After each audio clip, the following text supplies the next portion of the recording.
entrepreneurs and small business. Now, onto the show.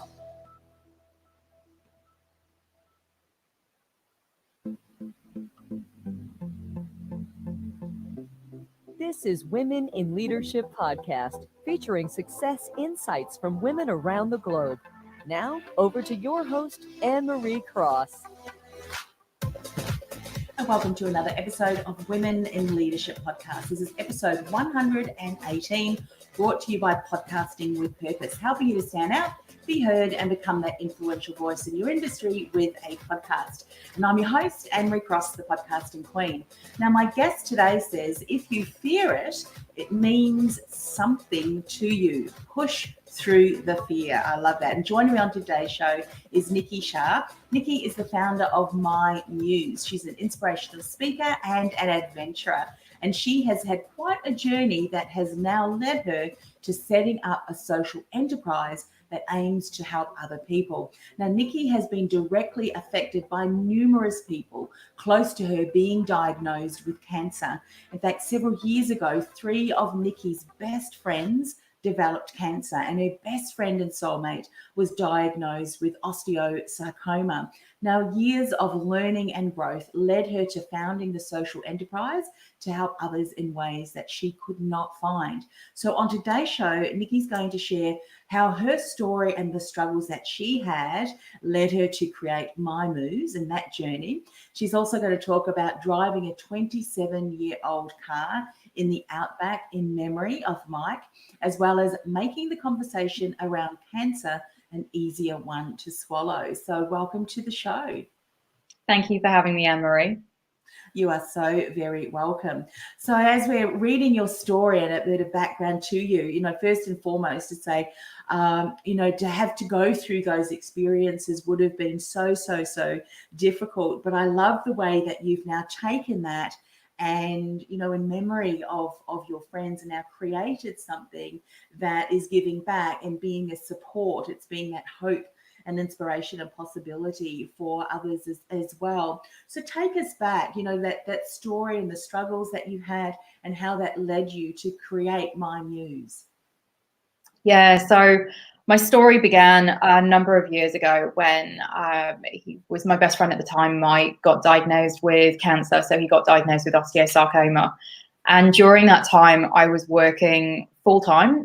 So I was working in recruitment at the time, and working full-time as well as being a carer was a challenge in itself, but just something that you just take on. You don't really question it at the time, but I look back now and just wonder how I did it. I don't know how I had that many hours in the day. And I got pretty good at food prepping. I was quite impressed with myself with the amount of Tupperware containers that I managed to use up. But yeah, I had a journey of having somebody extremely close to me diagnosed with cancer, and it was a pretty full-on cancer that he was diagnosed with. And it was something that, as being in your early 30s, you're not really used to having somebody that is the same age as you being diagnosed with something that is so life-threatening. I'd had friends' parents and I'd had relatives that had been diagnosed with cancer, but nobody my own age. And it just started to bring conversations to a halt straight away. So I talked to my friends about it, or I talked to my colleagues about it, and they just wouldn't know what to say. So they just ended up saying nothing. And I even got to the point where I had friends that just disappeared and just didn't contact me, didn't do anything. And I really felt a huge amount of isolation. And I feel that sometimes that's such a massive thing for a lot of carers out there, is that you're caring so much for an individual, and you are putting your life on hold while you look after them, no matter who they are, whether it's your child or your parent or your partner. That you don't really put yourself first, and sometimes it involves your friends and your colleagues actually telling you to put yourself first, but also probably making you do it. So, it wouldn't just involve my friends saying, "Oh, you need to look after yourself," but it was my friends actually saying, "All right, I'm taking you for a manicure and a pedicure, and we're both going to go together," because that was the only way for me to actually go and do it. Yeah. But during that time, I just work really struggled. They they said that they were there to support me 100% and do as much as they could to help me. But unfortunately, cancer is something that it doesn't really have a timeline that is exact. And so treatments can last a lot longer than they're expected. And unfortunately for Mike, he was actually diagnosed as being terminal, and that ended up being a completely different timeline. And my work started to not really understand that I didn't know how long it was going to last. I didn't know how long I'm going to need support. I didn't know how long I was going to need flexibility, because I just didn't know how long it was going to be. And obviously I wanted him to be around for as long as possible. And so the conversations just got extremely difficult, and my colleagues found it really difficult to talk to me, and I stopped being involved in conversations, and people would think that I wouldn't really want to laugh because my partner was slowly dying. And so the isolation just kept on getting worse and worse. So I had it in my personal life as well as at work. And then unfortunately, when he passed away last January, the conversations just kept on going. People kept on disappearing. People kept on just not saying anything to me because they just didn't know what to say. And so the isolation just grew.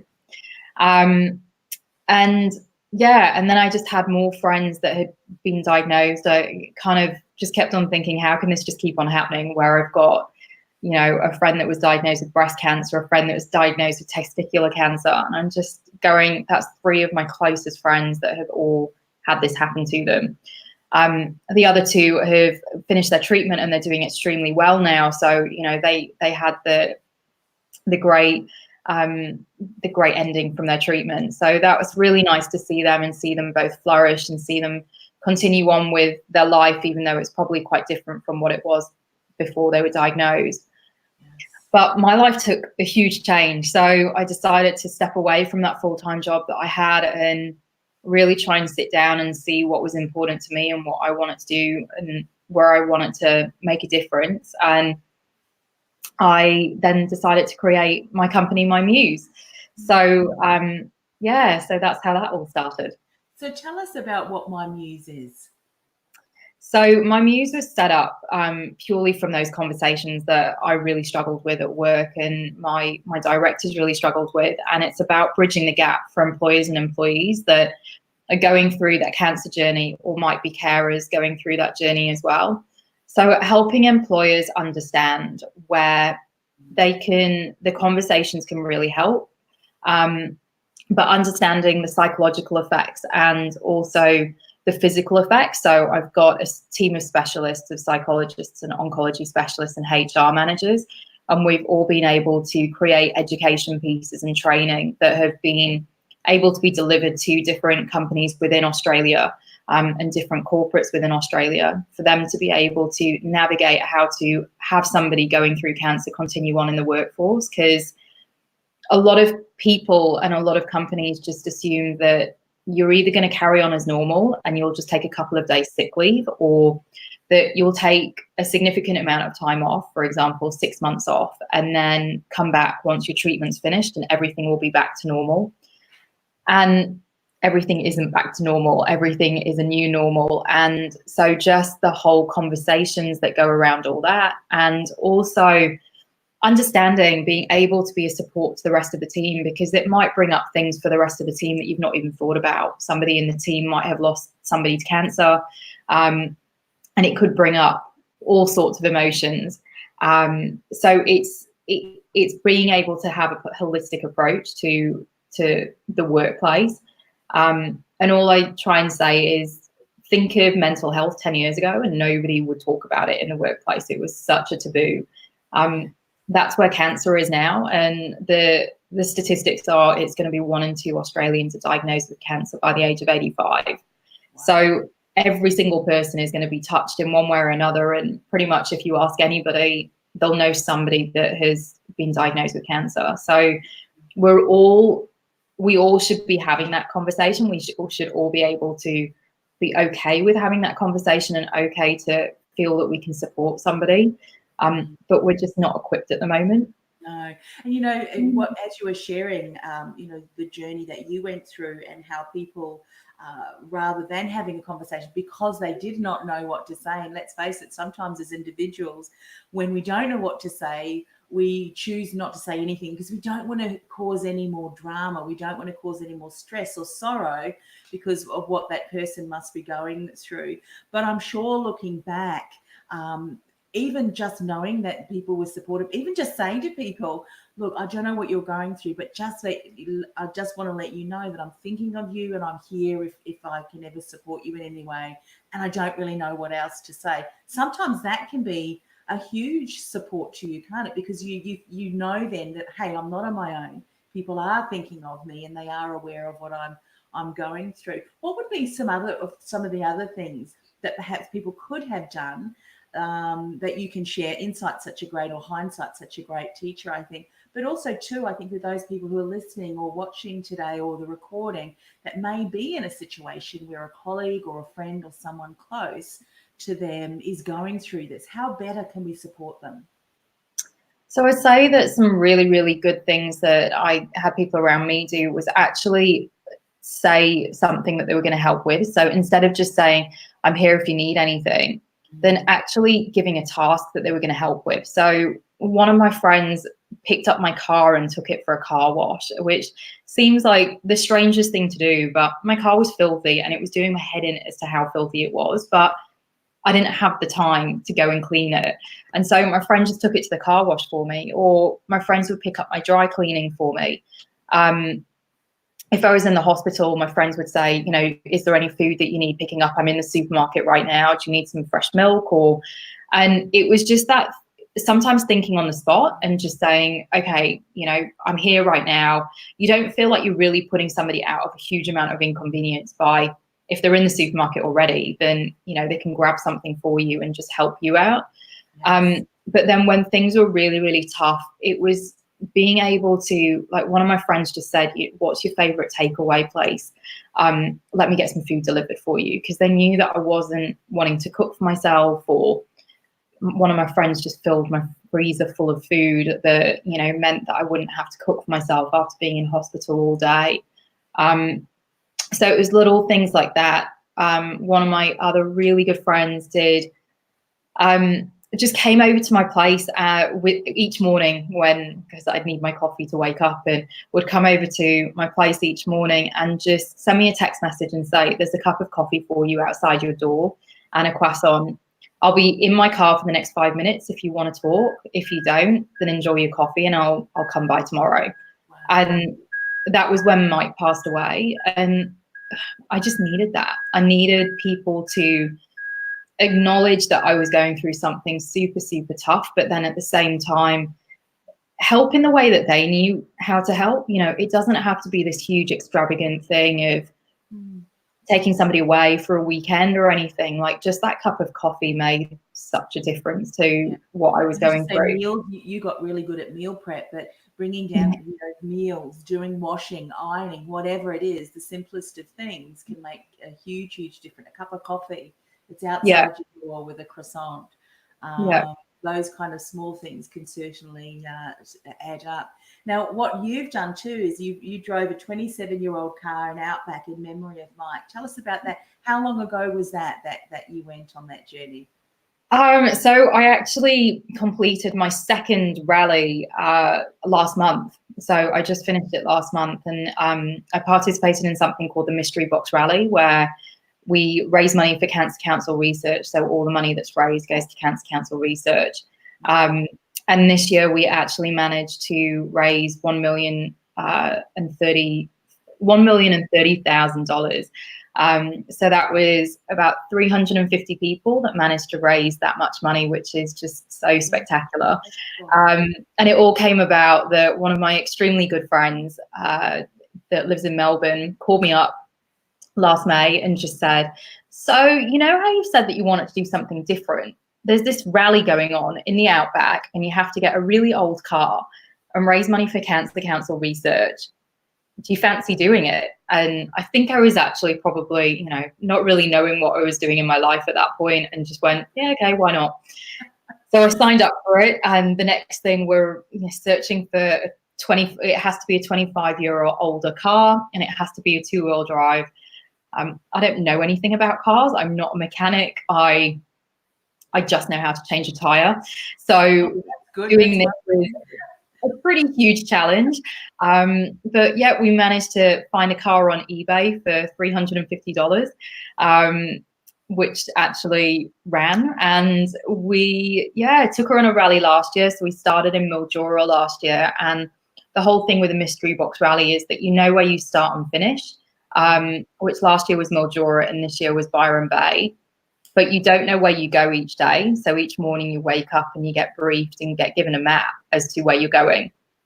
And the reason that the rally started off 10 years ago was James, the founder of Box Rallies, lost his mum and dad to cancer within a year of each other and wanted to do something about it. So it was such an amazing thing for me to take part in last year and this year. It's such a beautiful community where everybody's participating because they've had some kind of connection with cancer. You all get to drive these crazy old cars that some of them are decorated, and you drive into these tiny little towns in Australia and help out local communities. And you're driving about 600 to 700 Ks a day, all on unsealed roads mainly. So you get to see some beautiful parts of the outback. But then also get to share this experience with, over 300 other people, which is just such a beautiful thing. And you're taken away from all your comforts. You're camping in a tent each night. You are not really showering each day, and you are driving. You're exhausted every single day from, the concentration that it takes, but it's all worth it. And to know that we raised that much money, it makes it all even better. It adds to the experience. And so, who knows? I don't know whether I'll be doing it next year. Fingers crossed I will. So we sold our car this year. Car? Oh, you sold the car. Did you use both? Yeah, so we used the car for 2 years, but we thought that she probably had her life in the outback by then. So if we do it again, we will do it in another car. But we did it in memory of Mike and someone that my co-driver had lost as well to cancer. And we called the team Bing Bong. So I don't know if any of your listeners have watched Inside Out, but Bing Bong is the invisible friend that the little girl has. And Bing Bong was Mike's nickname.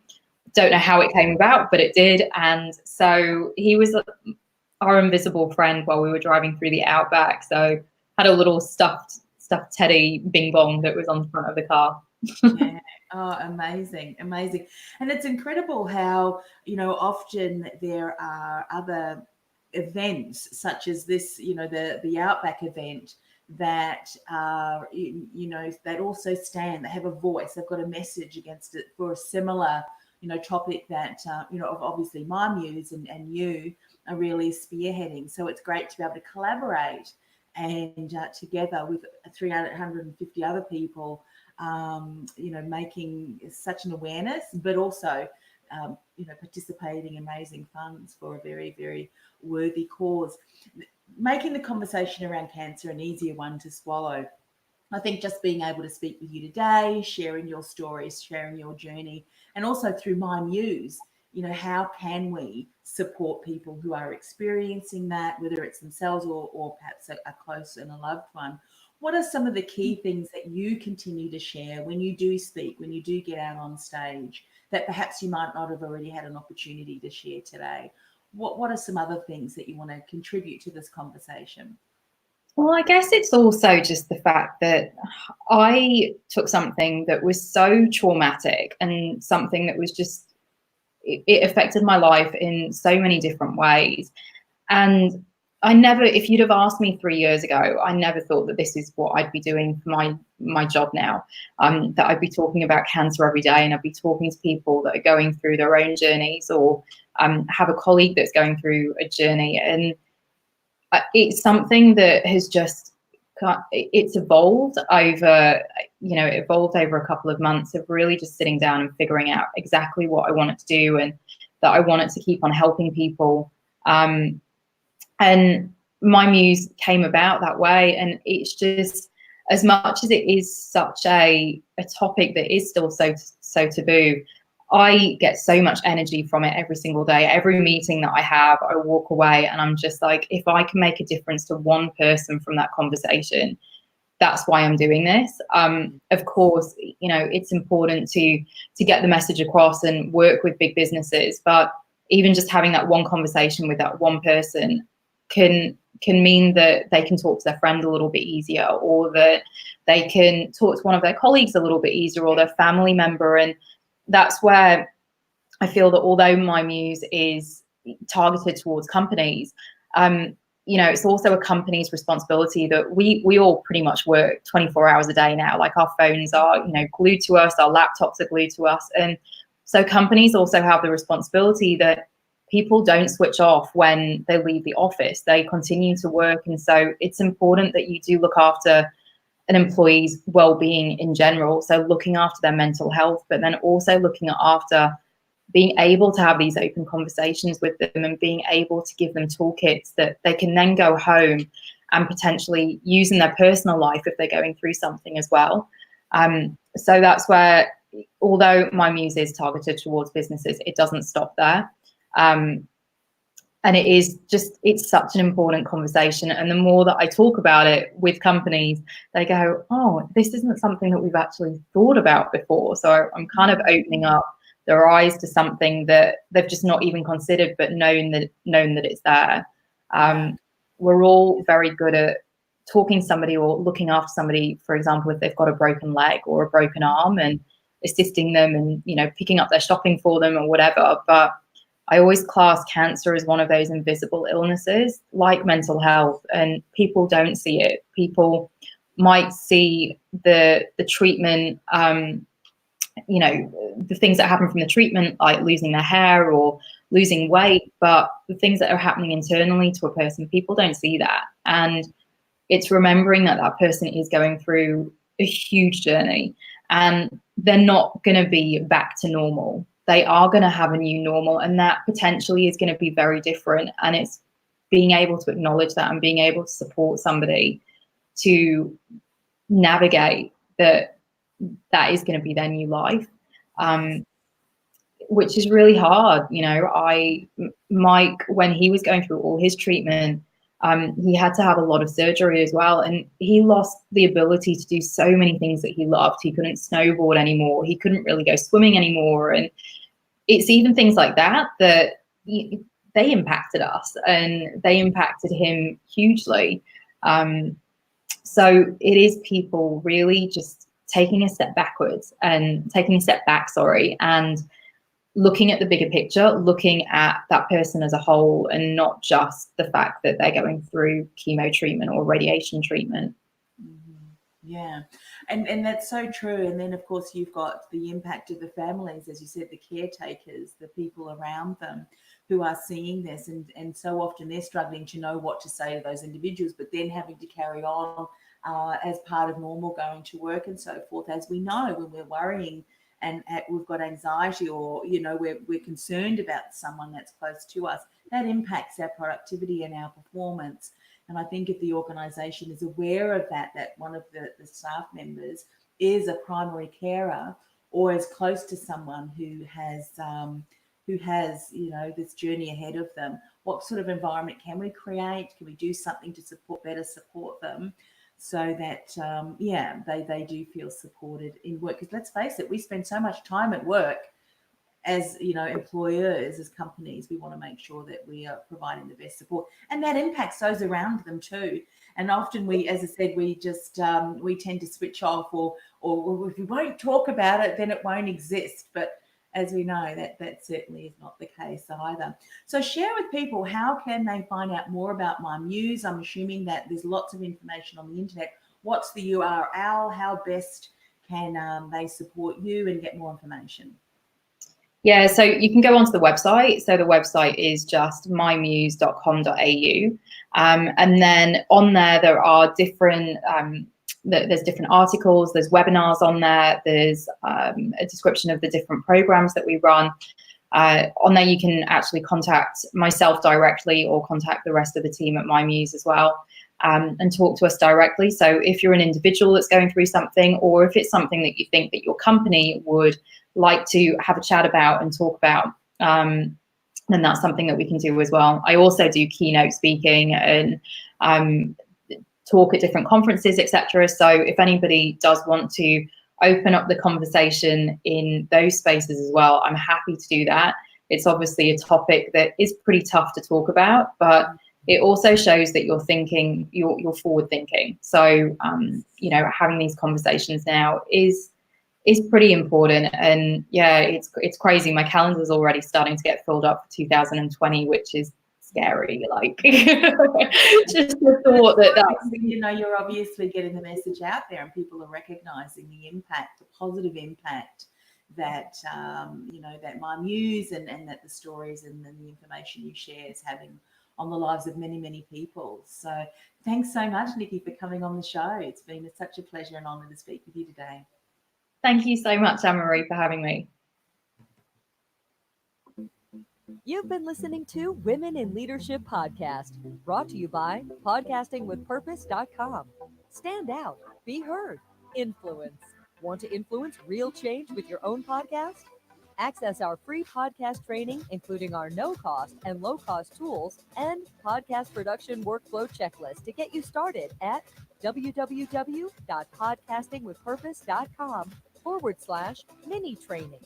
That's podcastingwithpurpose.com/mini training.